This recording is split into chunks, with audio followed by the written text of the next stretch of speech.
આ દાખલો જે છે સરસ મજાનો કોન્સેપ્ટ છે, જેમાં બે ટ્રેન હોય, અમુક ટાઈમે ઉપડે છે, પછી બીજી ટ્રેન એના પછીના ટાઈમે ઉપડે છે, બંનેની સ્પીડમાં કંઈક તફાવત હોય છે. તો આ જે છે કેટલા સમય પછી પકડશે. પછી ચોર હોય, પોલીસ હોય, પછી આ બે કાર હોય, કોઈ બે વ્યક્તિ હોય. તો આ એક કોન્સેપ્ટ જ છે સિમ્પલ, અને આના પરથી તમે ઢગલો દાખલા ગણી શકો. તો જો એક સ્થળથી વ્યક્તિ એ સવારે જે છે, એટલે એ વ્યક્તિ જે છે બરાબર, એક સ્થળથી વ્યક્તિ એ સવારે 10 વાગે નીકળે છે. કેટલા વાગે? 10 વાગે. અને આની સ્પીડ કેટલી છે? 4 કિલોમીટર પ્રતિ કલાકની સ્પીડ છે. બીજો વ્યક્તિ છે બી, આ જે છે બપોરે 12 વાગે નીકળે છે, અને આ બપોરે 12 વાગે નીકળે, આની સ્પીડ જે છે 6 કિલોમીટર પ્રતિ કલાક છે. તો એ અને બી એકબીજાને કેટલા વાગે મળશે? સિમ્પલ આ જ દાખલો હોય છે.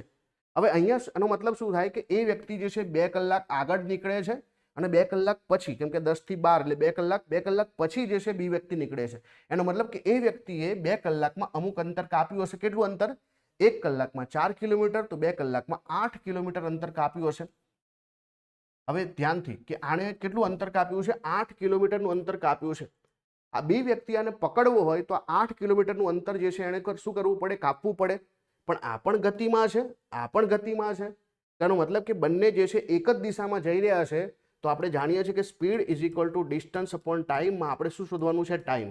તો ડિસ્ટન્સ અપોન સ્પીડ, ડિસ્ટન્સ તો કેટલું થઈ જશે? 8 કિલોમીટર કાપવું પડશે, બંનેની ગેપ જેટલું. અને સ્પીડ જે છે કેટલી થઈ જશે? એક જ દિશામાં જાય છે તો બંનેની રિલેટિવ સ્પીડ થશે.